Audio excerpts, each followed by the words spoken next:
I am Aisali and you are watching Sayeban News HD. Now we add news from UK.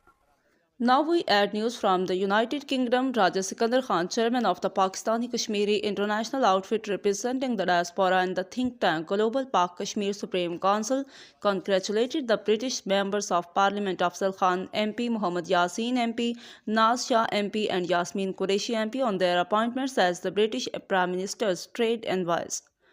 Afzal Khan MP is appointed as the trade envoy to Turkey. Muhammad Yasin MP is appointed as the trade envoy to Pakistan. Nasha MP is appointed as the trade envoy to Indonesia and ASEAN. Yasmin Qureshi MP is appointed as the trade envoy to Egypt.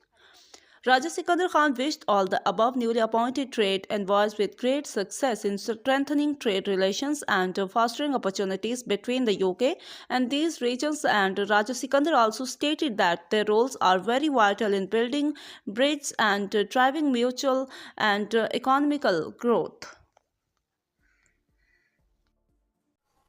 More updates, connect with Sayeban News HD.